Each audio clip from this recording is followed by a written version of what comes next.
राजनीति में किसी को होने वाला नुकसान दूसरे के लिए फायदा होता है, लेकिन क्या यह नुकसान फायदे की राजनीति आज मानवीय संवेदनाओं से ऊपर उठ गई है? क्या हर चीज को राजनीति के चश्मे से देखना सही है? ये सवाल आज हम इसलिए पूछ रहे हैं क्योंकि पिछले लंबे वक्त से ऐसा देखने में आ रहा है कि सागर की राजनीति में संवेदनाएं भुला दी गई हैं। सिर्फ कैसे किसको नुकसान और कैसे खुद को फायदा पहुंचाया जाए, इस पर पूरा फोकस है। खैर, ये सब आपको आगे की पूरी खबर देखने के बाद समझ आ जाएगा। बीते एक महीने में सागर शहर में दो ऐसी घटनाएं हुई हैं जिसके बाद सागर के जनप्रतिनिधियों पर सवाल खड़े हुए हैं।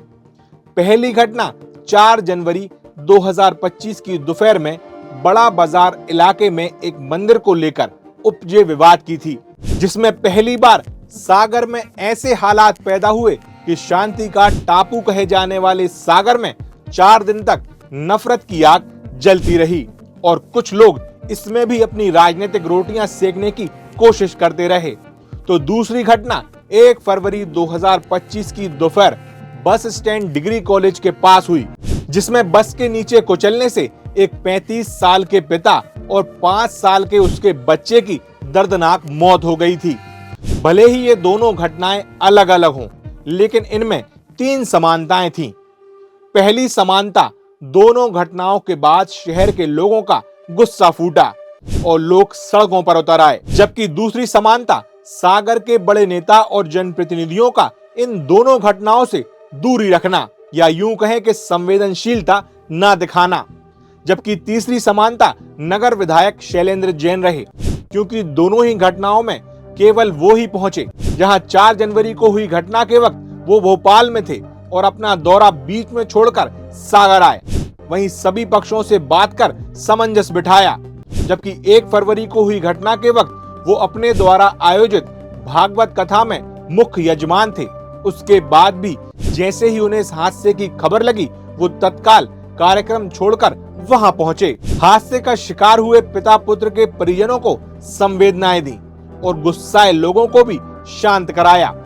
तात्कालीन सहायता करते हुए उन्होंने अपनी तरफ से 1 लाख रुपए की मदद की और कहा कि मुख्यमंत्री जब जापान यात्रा से वापस आएंगे, उसके बाद आर्थिक सहायता के लिए उनसे बात करेंगे। तो दुखों का पहाड़ टूट पड़ा है और दुख की इस घड़ी में उनकी जितनी मदद की जाए वो कम है।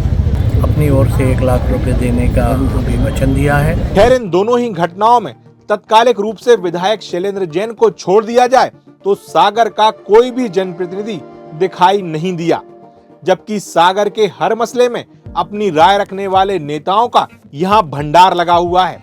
वैसे महापौर संगीता सुशील तिवारी दोनों ही घटनाओं के तुरंत बाद वहां नहीं पहुंची। सागर नगर निगम के अध्यक्ष वृंदावन अहिरवार भी नहीं पहुंचे। सांसद लता वानखेड़े भी दोनों घटनाओं के वक्त नहीं पहुंची, जबकि वो सागर के मकरोनिया में निवास करती हैं। मकरोनिया पर ही रहने वाले नरियावली विधायक प्रदीप लारिया और पूर्व मंत्री खुरई विधायक भूपेंद्र सिंह भी नहीं पहुंचे। जबकि प्रदीप लारिया सागर नगर निगम के महापौर रह चुके हैं और अब से पहले वो सागर नगर में ही रहा करते थे।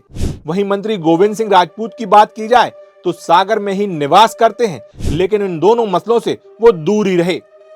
4 जनवरी वाली घटना के बाद जो हालात पैदा हुए थे, उन्हें देखकर ऐसा लग रहा था जैसे उस विवाद को हवा देने का काम हुआ हो।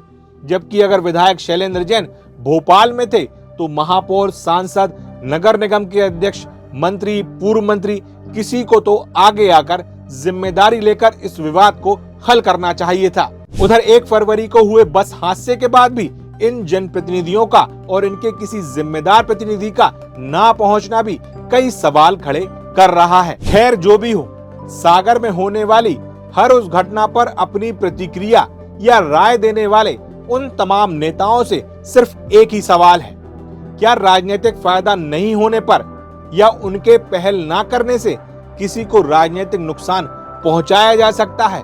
इन दोनों ही परिस्थितियों में क्या आपकी संवेदनाओं को लकवा मार जाता है? बात कड़वी है, लेकिन विचारणीय है।